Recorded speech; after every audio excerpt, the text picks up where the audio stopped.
Olá, vamos iniciar agora mais uma aula de radiação do corpo negro, a segunda de uma série onde nós pretendemos explicar os princípios e a teoria e os limitantes que apareceram em explicar a radiação que emana desses corpos que nós denominamos de corpos negros.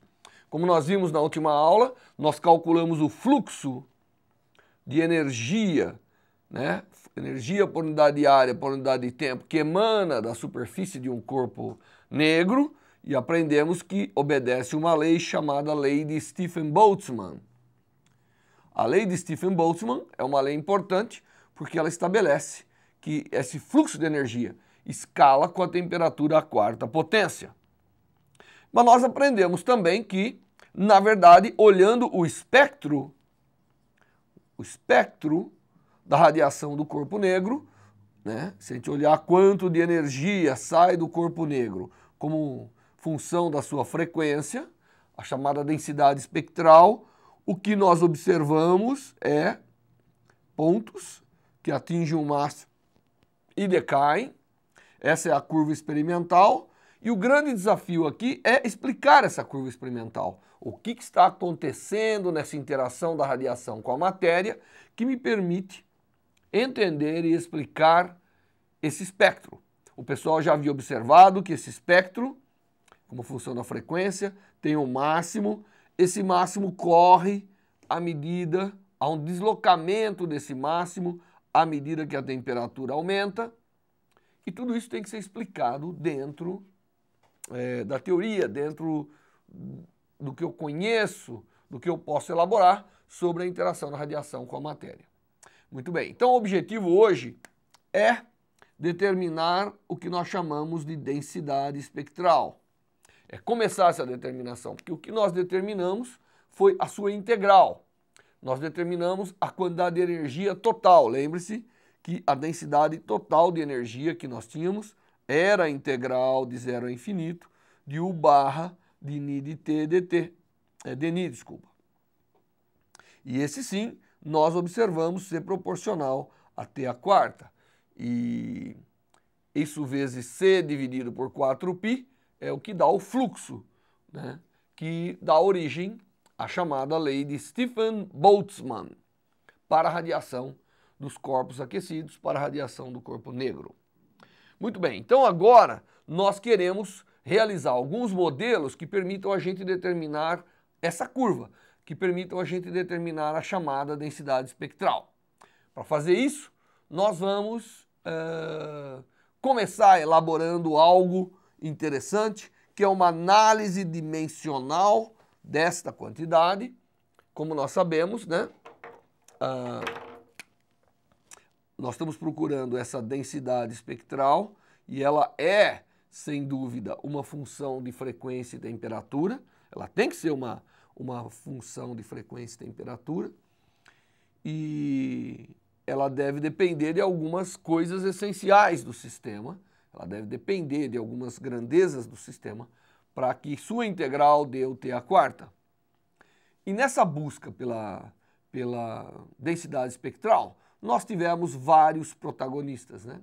Nós tivemos Rayleigh, nós tivemos um indivíduo chamado Jeans, nós tivemos um indivíduo chamado Wien, e nós vamos então tentar percorrer o caminho que esses cientistas, a forma com que eles analisaram o problema, no que eles chegaram, para que a gente culmine com exatamente a teoria de Planck, que é o personagem máximo na conclusão desses trabalhos. Então, nós vamos começar primeiramente fazendo uma análise dimensional. Então nós vamos pegar essa expressão e fazer uma análise dimensional, né?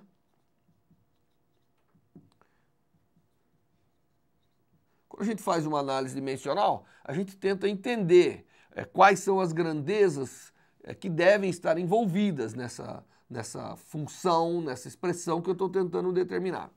E eu sei que o que é importante isso aqui é energia por frequência, não é isso? É isso que isso aqui é, por unidade espectral, num determinado intervalo. Então isso aqui, obviamente, tem que depender. Se eu pegar as unidades que eu acho que tem que estar envolvidas aqui, eu tenho a impressão que nós temos que usar as unidades físicas. Então nós temos que depender de comprimento, porque isso aqui é por unidade de volume, então não tem sentido não depender de comprimento. Nós temos que depender do tempo, porque isso aqui é por unidade de frequência.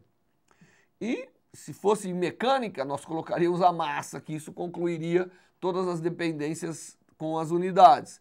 Mas aqui a massa, na verdade, nós temos que expressar em termos de energia, porque nós estamos considerando apenas energia. Então a massa, normalmente em unidades, as unidades de massa devem se manifestar aqui diretamente com unidade de energia, principalmente porque nós estamos lidando com radiação. E da temperatura, obviamente que aqui eu vou chamar de θ, a unidade de temperatura, né? Unidade de temperatura. Porque isso aqui tem que depender, já que sua integral tem que gerar uma função que depende da quarta potência.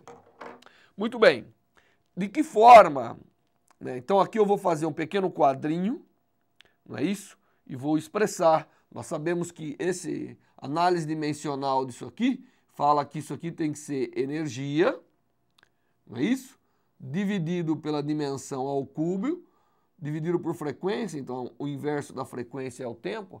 Então isso aqui tem que ter unidade de energia, tempo e comprimento ao cubo dessa maneira. E que grandezas físicas devem entrar nessas relações? Obviamente que, como nós estamos lidando, o tempo tem que vir na forma de frequência, o comprimento, né, e energia, e nós estamos lidando com radiação, então a velocidade da luz não pode ser desprezada. Deixa eu fazer uma tabelinha aqui, onde eu vou fazer essa análise dimensional, colocando aqui a grandeza U e aqui embaixo as unidades. Então nós temos que, isso aqui obviamente é ET sobre L ao cubo, tá certo? Como nós havíamos dito. E ele deve depender da frequência, obviamente. E a frequência entra com tempo a menos 1. Essa grandeza também deve depender da temperatura. A temperatura entra como θ aqui. Envolvendo radiação, é bem provável que a dimensão entre como velocidade da luz aqui, não é? Porque tem que, de alguma maneira, envolver velocidade da luz, já que a gente viu que a velocidade, vamos tratar de radiação, isso é essencial. E como vai depender de temperatura, a única forma de conectar a temperatura nos sistemas físicos é através da constante de Boltzmann, né? A constante de Boltzmann vezes a temperatura é o que dá unidade de energia. Então nós não podemos deixar de incluir a constante de Boltzmann, e nós sabemos que a constante de Boltzmann ela é unidade de energia vezes unidade de temperatura menos 1. Então essa é vamos dizer assim, se eu tivesse que adivinhar quais grandezas físicas vão ser importantes aqui, eu faria uma análise dimensional dessa forma, tá certo? Justificando mais ou menos o porquê de cada uma.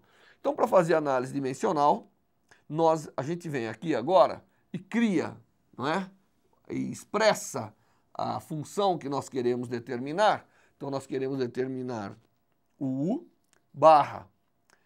Então nós colocamos essa função a uma certa potência e dizemos que nós vamos criar aqui uma constante, isso aqui é uma constante, que é essa função vezes as grandezas que eu envolvi. Então eu tenho frequência elevado a um coeficiente B, eu tenho temperatura elevado a um coeficiente D, eu tenho velocidade da luz elevado a um coeficiente F, e eu tenho a constante de Boltzmann elevado a um coeficiente G. Tá certo? Agora como eu tenho aqui, então eu estou fazendo uma análise dimensional, que chama. Agora eu tenho aqui como depende essas grandezas, como que elas dependem. Obviamente, A eu vou escolher unitário, então eu já vou tirar aqui, A eu vou escolher unitário, Porque eu estou interessado em expressar U em termos das outras frequências, né? É isso que eu estou interessado. Desse lado eu tenho uma constante, e essa constante é adimensional, portanto, as unidades, de alguma maneira, tem que se cancelar aqui para dar um número adimensional. Então agora eu vou escrever esse π, que é uma constante, π maiúsculo, é igual a esse U, que é, na verdade, E vezes T dividido por L ao cubo, vezes T a menos B, porque a frequência é menos T elevado a B, vezes temperatura elevado a D, vezes L, né, que na constante, na velocidade da luz, elevado a C, vezes T a menos C, e vezes a constante de Boltzmann, que é a energia, elevado a G, vezes θ elevado a menos G. Então, eu estou fazendo aqui uma análise dimensional, tá certo? Estou colocando tudo que eu acho que tem que estar envolvido aqui, e obviamente estou imaginando que esteja na forma de produto, não é? Baseado no fato de que é a forma mais simples e que a análise dimensional é feita dessa maneira, né? Agora, isso aqui tem que ser adimensional, então eu posso começar a somar os expoentes nessa minha análise dimensional para obter determinadas equações. Então eu vou criar um espacinho aqui e vou começar a somar as equações. Então, se eu pegar a energia, 1 mais G tem que dar 0. 1 mais G tem que dar 0, porque a energia eu expressei exatamente como uma unidade explícita aqui, né? Se eu pegar o tempo, então eu tenho 1 menos B menos F, né? 1 menos B menos F. Aqui, desculpa, não é C, é A, B, D, F. Eu chamei de D aqui, mas é F, G, né?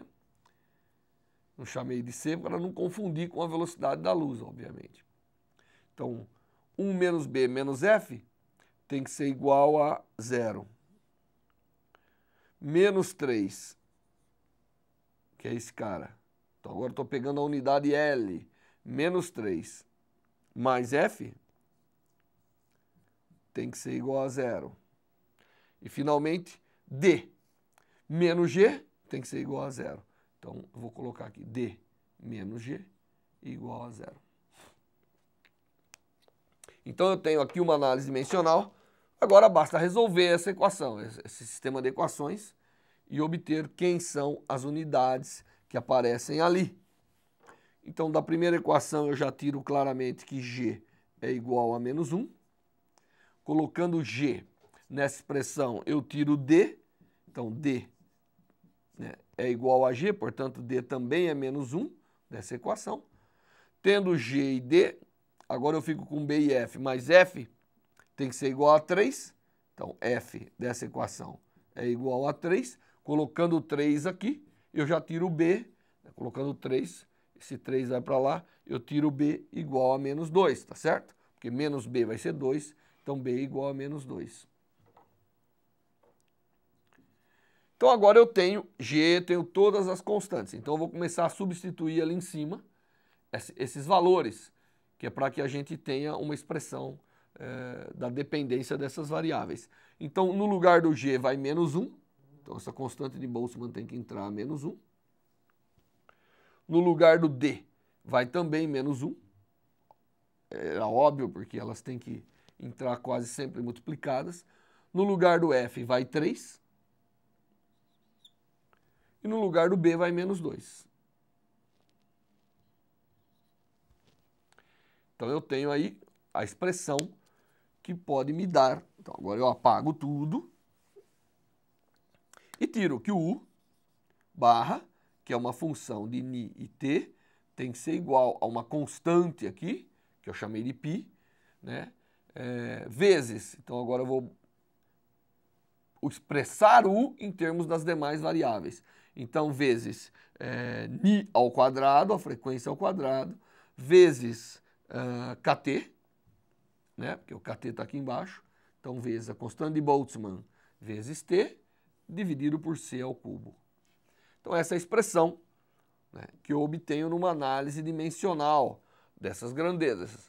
E essa análise dimensional me dá um bom indicativo. E o que aconteceu foi que alguns cientistas foram lá e começaram a pesquisar que tipo de constante deveria ser essa.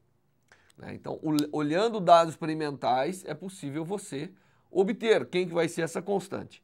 E é incrível que essa constante foi determinada, e ela foi determinada independentemente por Jeans, por H. Jeans, JH Jeans, e por Rayleigh,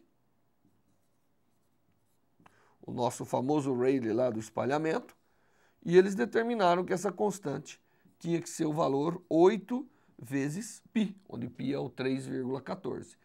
Então a expressão que a gente termina obtendo, que de alguma maneira concorda em algum lugar do espectro com a expressão, com o medido experimentalmente, é 8π. E essa expressão feita de análise dimensional é chamada lei ou fórmula de Rayleigh-Jeans.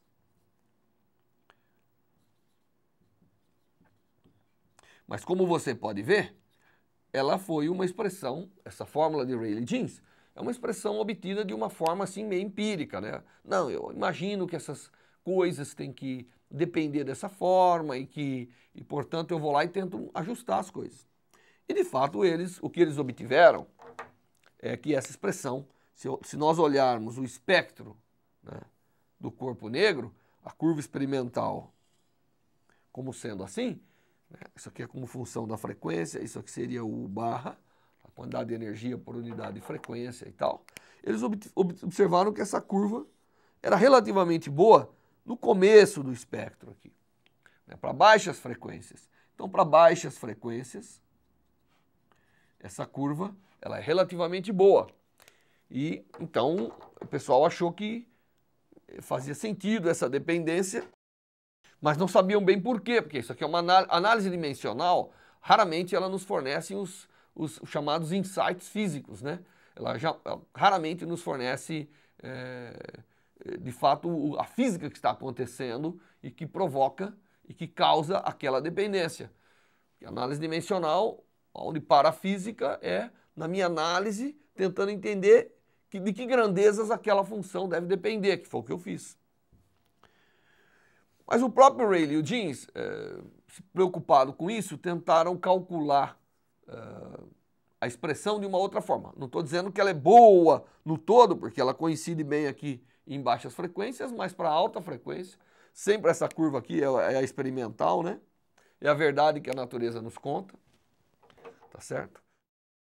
Então, a análise dimensional ela não é uma análise, vamos dizer, de forma muito convincente, mas você tem um indicativo de que de fato isso aqui deve ir com frequência ao quadrado, né? E ser proporcional a Kt significa que quanto maior é o Kt, essa curva vai ter um coeficiente maior e pode corresponder um pouco àquilo que tem aí, que a gente observa de fato nos experimentos. Bom, mas isso é pouco físico, como eu disse. Se tivesse que explicar para vocês, olha, qual é a razão física que isso concorda em baixas frequências, nós não teríamos aqui os argumentos. Para poder argumentar um pouco fisicamente, nós vamos fazer uma análise da radiação nessa cavidade.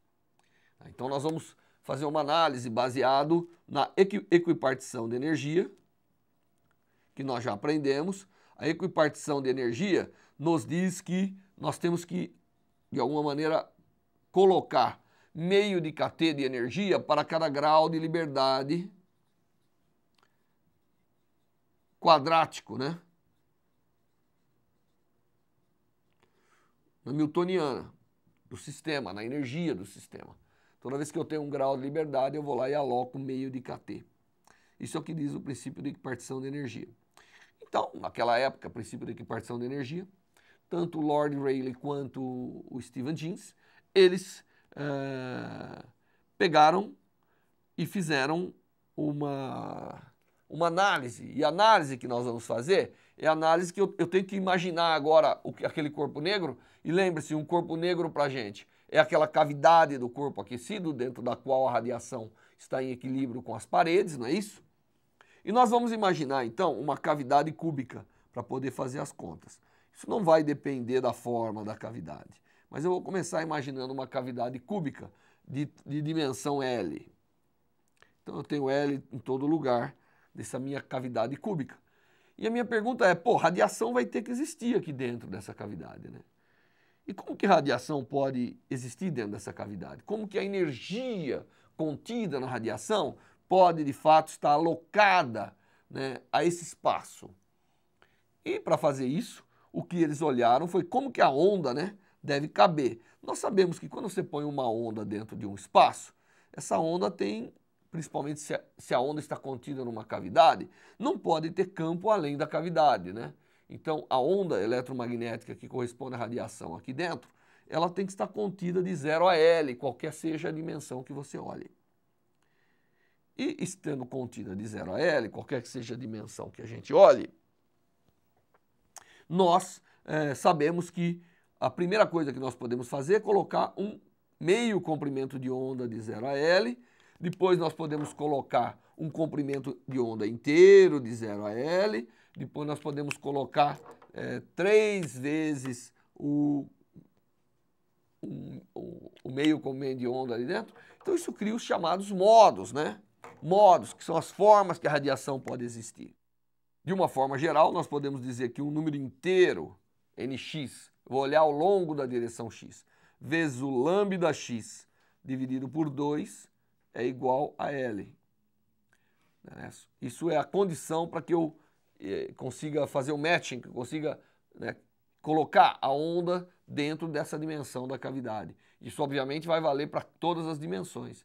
Se eu dividir por π aqui e aqui, apenas para lembrar que 2π sobre lambda é igual ao que nós chamamos de K, então eu vou expressar em termos de uma grandeza vetorial. Agora sim fica fácil de eu expressar a radiação contida aqui dentro em termos de uma grandeza vetorial, que é o vetor de onda, a componente do vetor de onda na direção x. Isso tem que ser Lπ. Ou seja, nx e nx, nós vamos lembrar, é 1, 2, 3, é um número inteiro, certo? Nx vezes π é igual a kxl. Então, essa é a condição de ter modos da radiação no interior da cavidade quando eu estou olhando ao longo da direção x. Obviamente, isso é verdadeiro para todas as direções. Então, agora que nós entendemos como que nós escrevemos aqui, eu vou voltar aqui em cima, né?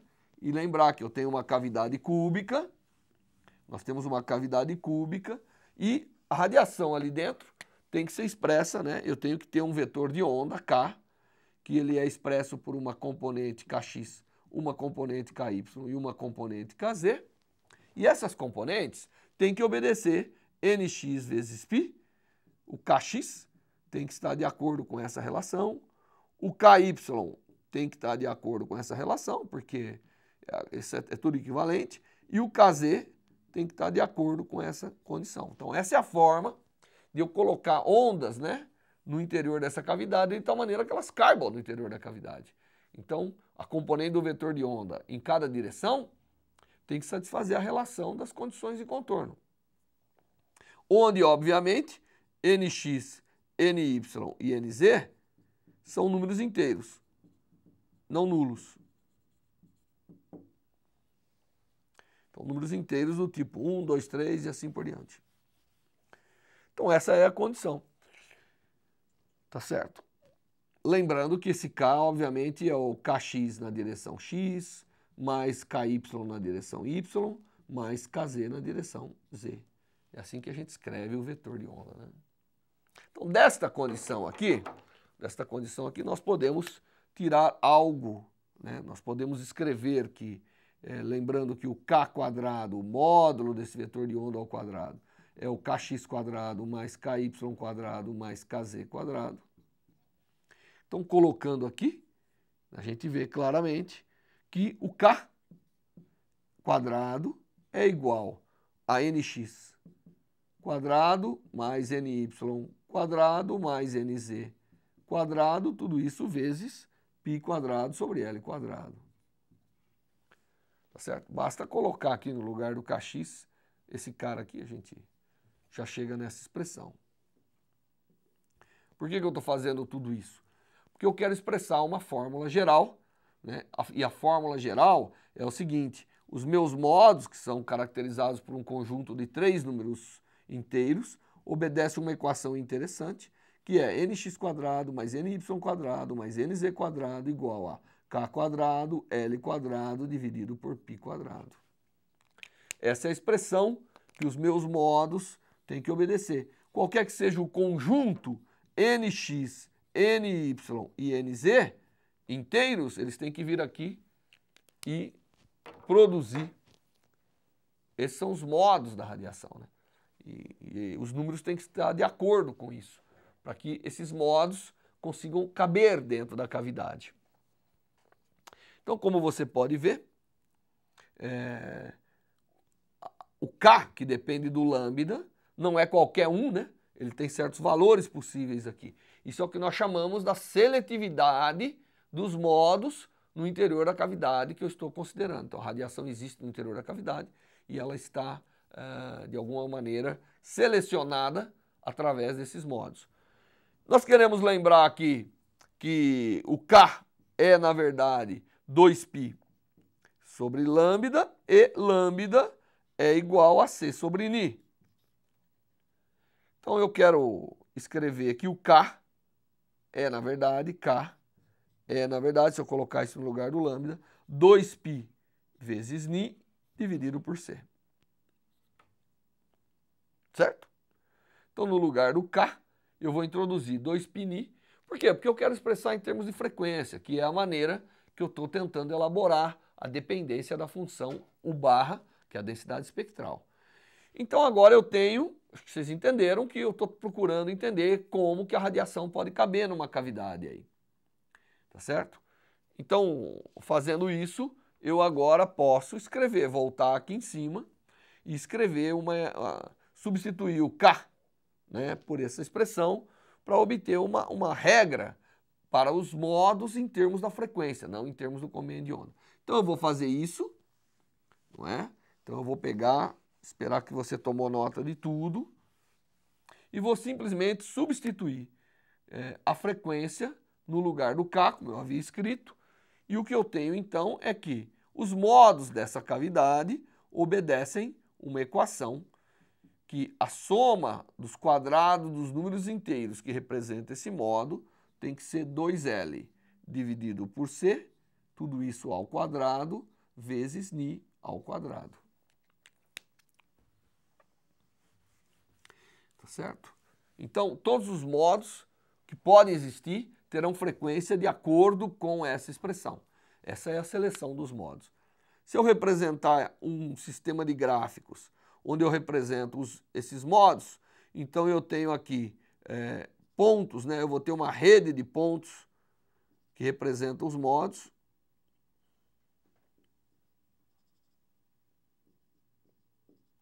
Você percebe que eu vou ter uma rede, se eu representar nx, ny, gnx, ny e nz, eu vou ter uma rede de pontos espaçadas, né? Essa rede é espaçada por unidades, porque o nx, ny e nz só pode ser 1, 2, 3, 4, 5 inteiros. Então, toda vez que eu colocar aqui, e agora eu venho aqui e falo, bom, tudo que pode ser está representado nesse diagrama, eu tenho uma rede de pontos.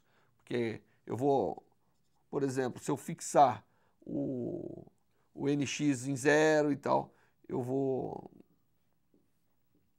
de alguma maneira, criando essa rede de pontos aqui.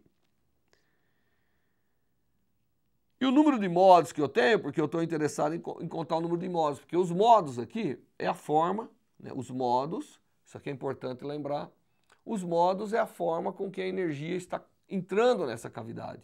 Então, se eu for capaz de contar os modos, eu sei como que a energia pode se acomodar. Se eu sei como a energia pode se acomodar, eu posso associar energia térmica a cada maneira de associar energia aí. Essa é a filosofia. Então, o número dos modos é importante, né?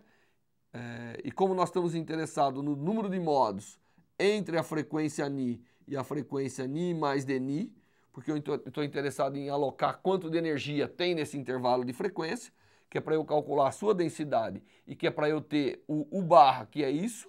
Então eu pego agora, lembro que isso aqui representa, dado uma frequência, então dado uma frequência, todos os modos com aquela frequência são pontos na superfície de uma esfera de raio R igual a 2L sobre C ao quadrado, Ni quadrado. Então, se eu olhar aquele diagrama que eu coloquei de pontos, todos os pontos que caírem na superfície de uma esfera, cujo raio é esse aqui, então todos os pontos, todos os conjuntos de pontos aqui que geram modos, cujo valor cai nessa superfície, terão a mesma frequência. Então a gente está só olhando quantos modos têm a mesma frequência.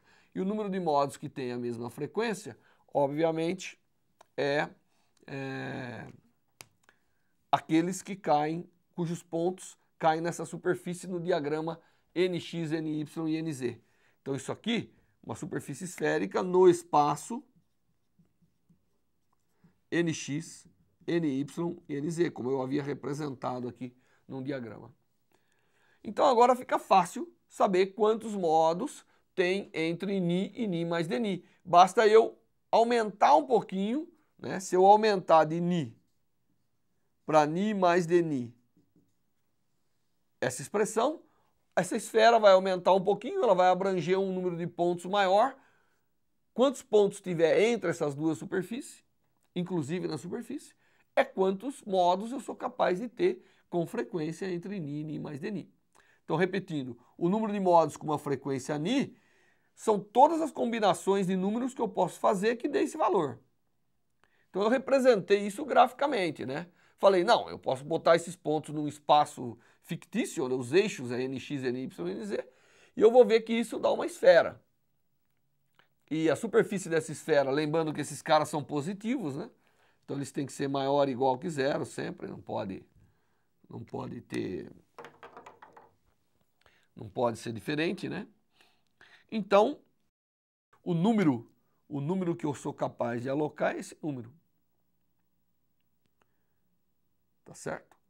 Aqui, desculpe, aqui é o R quadrado, né? Porque a equação é R quadrado, me desculpe.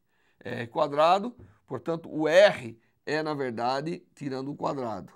Então, o R é isso aqui. O R, isso aqui é R quadrado. Se eu imaginar isso como uma equação de uma esfera, a gente sabe que a soma é R quadrado.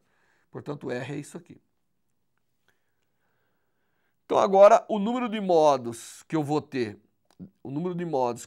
dn, quando eu variar de Ni para Ni mais Dni, isso vai ser igual ao volume contido entre a esfera, né? Lembre-se que isso aqui são inteiros, então a densidade de pontos é um ponto por unidade de volume no espaço Nx, Ny e Nz.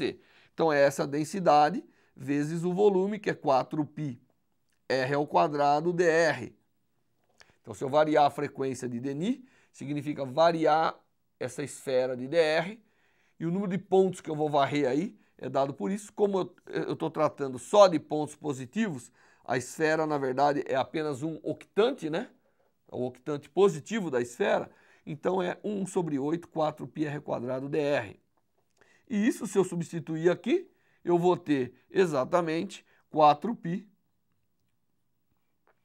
vezes L ao cubo, substituindo o R quadrado aqui e substituindo o dr, que na verdade é 2L sobre C dni, eu vou ter um L ao cubo dividido por C ao cubo, Ni quadrado dni. Essa é a densidade de pontos.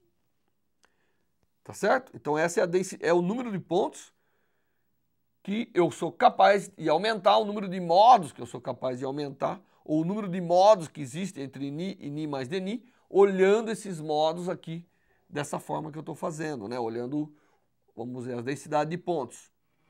E isso é expresso dessa forma. Como eu posso... Então esse é o número de modos que tem nesse intervalo. como nós aprendemos, eu tenho que dar meio de kT para cada modo. Só que o modo do campo eletromagnético, cada modo, tem energia, na verdade, expressa com a soma do E² do B². Então, isso já são 2 graus de liberdade na radiação eletromagnética. O grau de liberdade do campo elétrico e do campo magnético. Então, na verdade, eu tenho já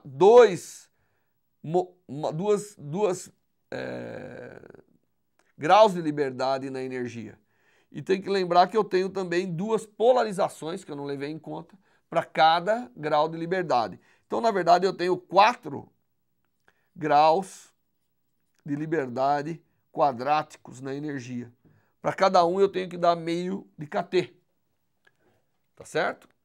Então, esse é o número de modos que eu tenho com energia entre Ni mais dNi, que simplesmente é quantos modos eu posso implementar, né? Quantas maneiras de somar esses números eu tenho quando a frequência varia de Ni a Ni mais dNi. Isso é uma soma geométrica aqui fácil de ser feita, quer dizer, uma visualização geométrica.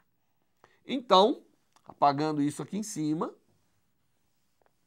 eu posso agora finalmente dizer que eu tenho, devido a esses modos, eu tenho uma quantidade de energia total. Então, essa energia desses modos, entre Ni e Ni mais dNi, então, para essa cavidade, se eu calculasse qual é a energia que vai ter nesses modos, isso seria igual a 4, porque são 4 graus de liberdade, vezes meio de kT, porque para cada grau de liberdade eu coloco um kT. Vamos lembrar que esse 4 vem de 2 polarizações e 2 campos, né? Vezes dN, porque esse é o número total de modo que tem lá.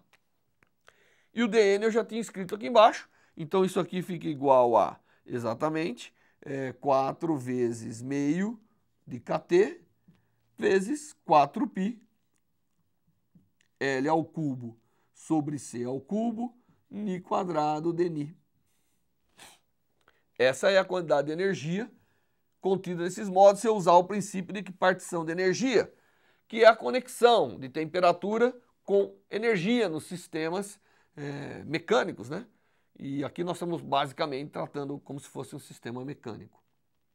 Bom, então esse meu du, ele é igual a, fazendo essa conta aqui, eu teria 16 dividido por 2, isso dá 8, né? Então 8π, aí você já entendeu da onde apareceu aquela constante 8π, vezes kT vezes Ni², vezes L ao cubo, dividido por C ao cubo, dividido por L ao cubo, vezes dNi. Essa é a energia total dos modos. Se eu dividir tudo por L ao cubo e dividir por dNi, então esse termo sai daqui e eu tenho a densidade, porque du dividido por L ao cubo é agora a densidade espacial de energia. Dividido por dNi é por unidade de frequência. Portanto, eu tenho exatamente a definição de meu U-. Então, o U-, deduzido a partir da seletividade dos modos, é igual a 8 vezes π vezes Ni², só colocando da mesma maneira que nós tínhamos antes, dividido por C ao cubo. E essa é a lei de Rayleigh-Jeans. Então, nós já havíamos visto que essa é a lei de Rayleigh-Jeans. Então, a lei de Rayleigh-Jeans, ela vem de onde? A lei de Rayleigh-Jeans, ela vale para baixas frequências, como foi verificado experimentalmente, e ela advém do fato de que quando você vai botar radiação de baixa frequência, que significa grandes comprimentos de onda, a dimensão da cavidade faz uma diferença enorme. É aí onde a dimensão da cavidade faz diferença. São para os maiores comprimentos de onda possível, ou seja, para as frequências mais baixas. Então aquela dependência com Ni², tá certo? A dependência com Ni² advém, tá certo? Então a relação de Rayleigh-Jeans é uma expressão que mostra a seletividade dos modos.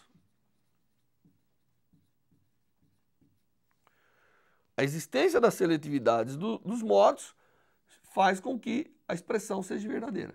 E, de fato, comparando lá, como eu já havia expressado, se isso aqui é a fórmula experimental, do U barra versus a frequência, a lei de Rayleigh-Jeans concorda relativamente bem aqui nas baixas frequências. Então, de fato, o que determina o comportamento da radiação que sai do corpo negro, que sai daquela cavidade, etc., para baixas frequências, é a maneira que os módulos podem se acomodar nessa cavidade que representa um equilíbrio entre a radiação e a matéria. A lei de Rayleigh-Jeans, então, o pessoal falou, pô, pelo menos nós sabemos um pedacinho dessa curva. Mas ela apresenta problemas muito importantes, problemas sérios. Ela só serve para baixas frequências, então, só para baixas frequências. Ela não prevê o máximo, então a lei não prevê máximo, então não tem máximo, não há máximo na lei. O que é um problema, porque nós sabemos que o experimento, o que a gente observa na natureza, tem o máximo que decai. Então esse é o primeiro problema. E o segundo problema é que ela explode para altas frequências. Se você vai aumentando a frequência, ela explode. Significaria que tem uma quantidade de energia infinita, né? E o que não é possível. E o mais sério de tudo é que quando eu faço a integral, ela não produz um U, que é a integral. Ela não produz um U, que é proporcional até a quarta. E eu preciso de uma equação cujo U seja proporcional até a quarta. Essa explosão da lei de Rayleigh-Jeans para altas frequências chama-se catástrofe do ultravioleta. Então, a chamada catástrofe do ultravioleta, no entendimento da radiação do corpo negro, vem do fato que apenas a dependência quadrática da lei de Rayleigh-Jeans não explica aquilo que a gente observa na natureza, não explica a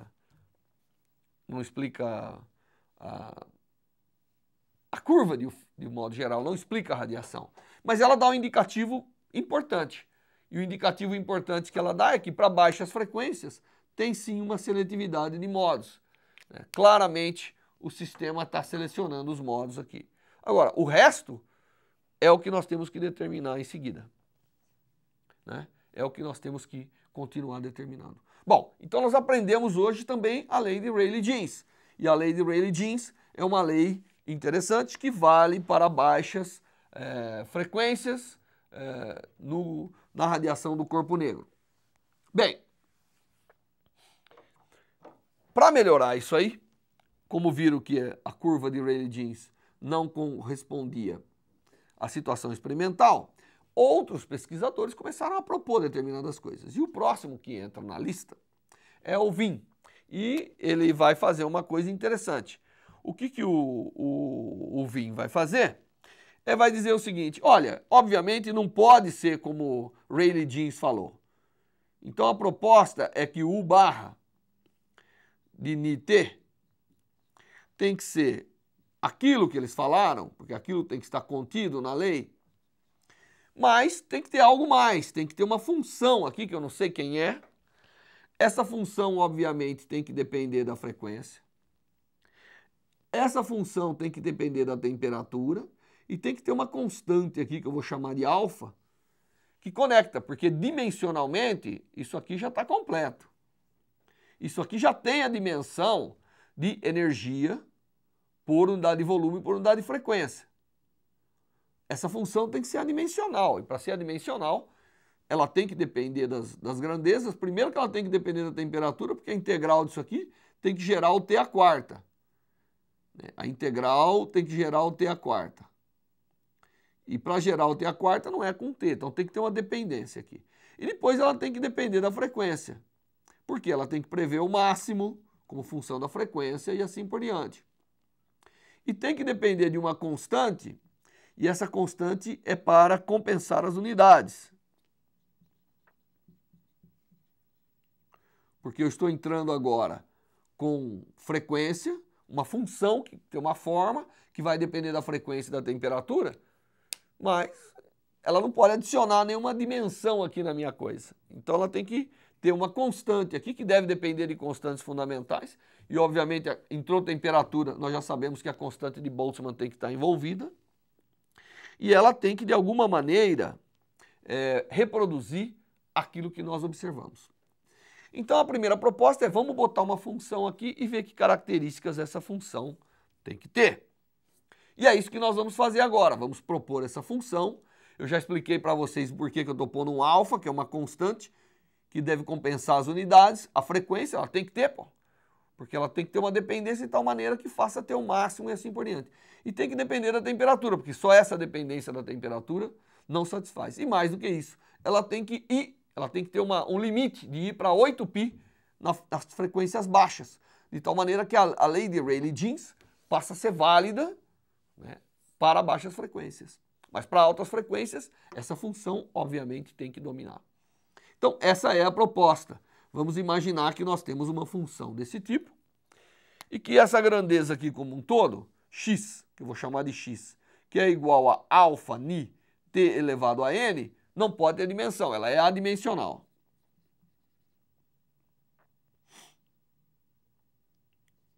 Então, ela não deve ter dimensões, ela é adimensional.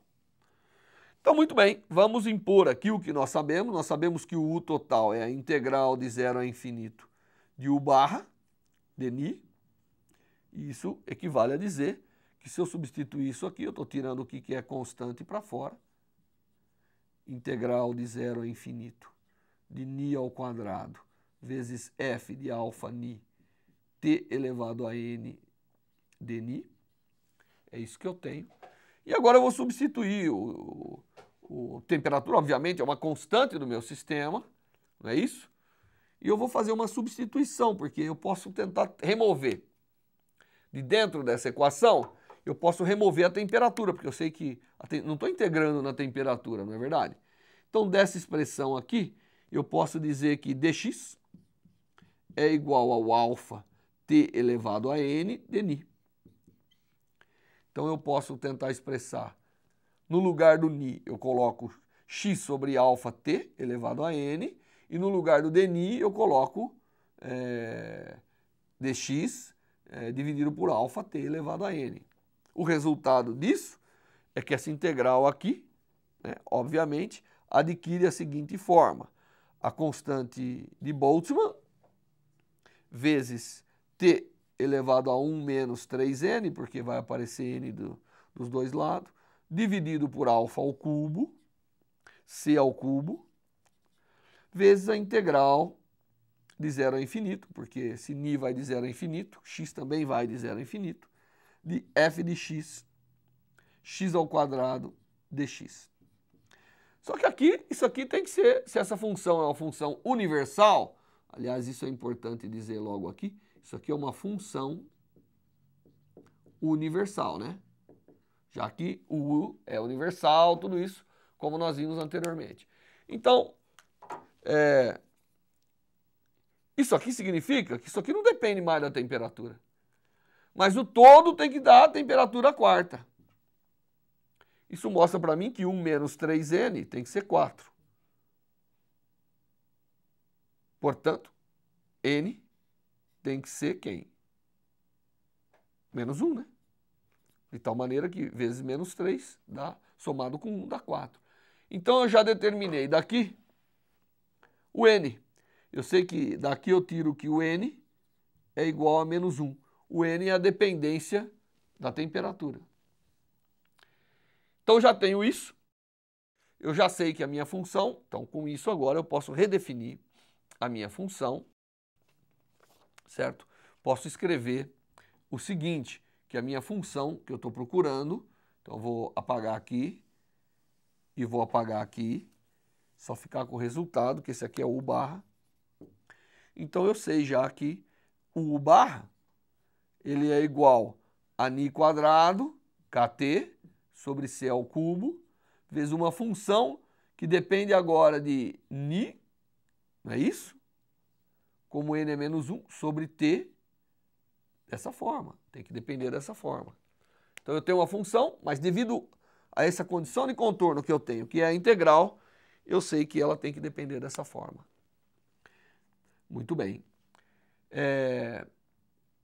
Agora, veja bem, eu sei que essa função tem que ser adimensional, não é isso? E que tem temperatura. Então, eu vou escrever que o alfa tem que ser uma constante H dividido pela constante de Boltzmann, onde essa constante H é uma constante que eu não sei quem é, mas eu sei que alfa vezes ni dividido por T vai ser igual a H vezes ni dividido por Kt, e eu sei que Kt tem dimensão de energia, portanto isso aqui também tem dimensão de energia. E eu vou depender de uma constante H, que tem dimensão de energia por frequência, portanto ela é energia vezes tempo, né, por frequência, e que eu vou chamar de constante de Planck. Então aqui aparece a necessidade de ter uma nova constante no problema, que é uma constante que depende de energia dividido por frequência. Então aqui é onde eu defino uma constante que eu vou chamar de constante de Planck. Então eu tenho agora essa função, e essa função tem que ter certas características, né? E eu vou então aqui substituir no lugar desse alfa o H dividido por Kt.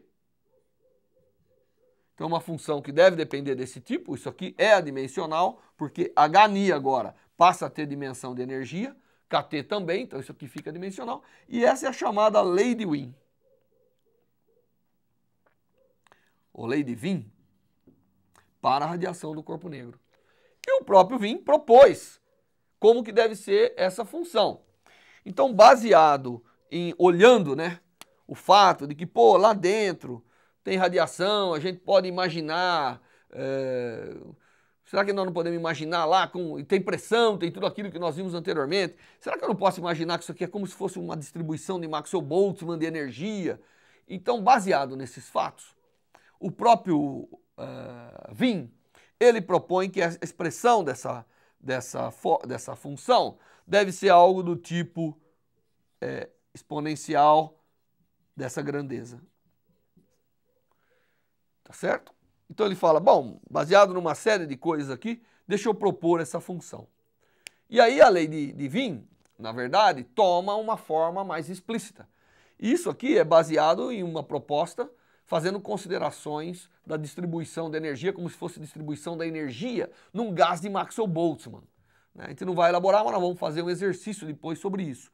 Então, o que se chega no final de tudo isso é que, substituindo essa função pela forma explícita, a gente chega a uma expressão para a lei de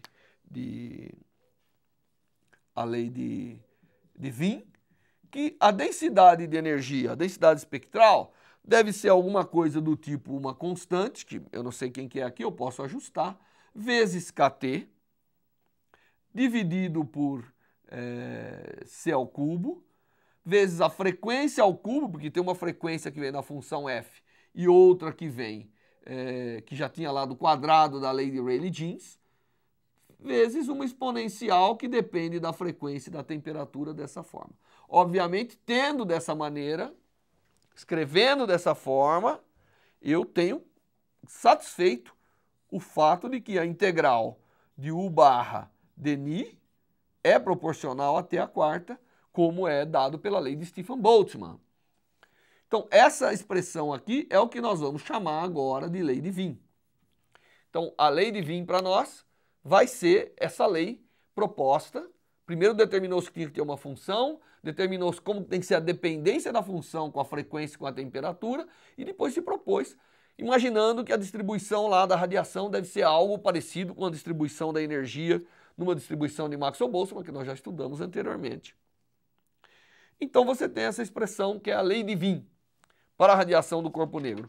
A lei de Wien, ela é muito interessante porque ela permite o seguinte: se eu fizer uma comparação com o experimento, se eu agora for lá e comparar o experimento, deixa eu apagar tudo aqui, todo mundo já tomou nota. Se eu chegar agora na radiação emitida por um corpo negro, então aqui está os pontos experimentais, né? Então vamos dizer que alguém foi lá e mediu mesmo, né, a densidade de energia que emerge, porque basta medir o fluxo que sai, você tem a densidade como função da frequência, tá certo? se a gente olhar a função de Wien, a gente vê que aqui ela concorda muito mal, mas aqui ela concorda muito bem. Essa é a lei de Wien aqui. E essa lei, a lei de Wien, ela... troquei o E com o I, então essa é a lei de Wien. Ela concorda muito bem para altas frequências, então, obviamente, ela explode aqui, o máximo dela não coincide muito bem, não é? Mas ela tem o máximo na expressão dela, certo? E nós vamos ver já uma coisinha relacionada com o máximo na expressão dela. E a lei de Rayleigh-Jeans, ela na verdade coincide bem aqui. Então isso aqui é Rayleigh-Jeans, isso aqui é Wien, a lei de Wien. Você nunca sabe como falar esses nomes, né? E a lei de Wien, ela é muito boa para altas frequências. Para altas frequências, ela é muito boa. Então, o que acontece?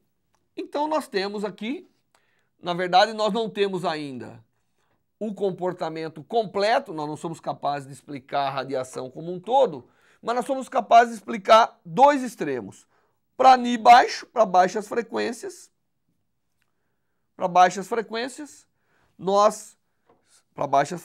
então Ni pequeno, nós sabemos que vale Rayleigh-Jeans e que a expressão de U barra é igual a 8π vezes kT vezes Ni quadrado dividido por C ao cubo. No outro extremo, nós sabemos que para Ni alto, né, ou Ni, ou T pequeno, tem que pôr grande, né, grandes frequências. Então, para grandes frequências, nós sabemos que o U barra é igual a uma constante, que eu não vou me preocupar em determinar aqui, vezes kT, vezes Ni ao cubo, dividido por C ao cubo, vezes a exponencial de menos Hni dividido por kT, que é a lei de Wien. Tá certo? Então nós sabemos os dois extremos. Nós sabemos o comportamento dos dois extremos. E, às vezes, saber o comportamento assintótico para pequenos valores e para grandes valores é fundamental, porque você vai procurar agora fazer a conexão, que é o que o Planck vai fazer.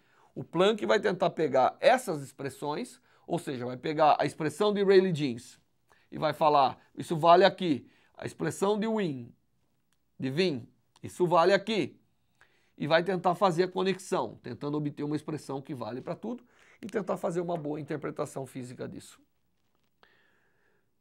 E exatamente isso é o que nós vamos fazer na próxima aula. Então, na próxima aula nós vamos pegar e vamos tentar descobrir agora uma expressão que tem como limite a lei de Wien e tem como limite a lei de Rayleigh-Jeans e conectar elas no intermédio de frequência. Isso nós vamos fazer na próxima aula.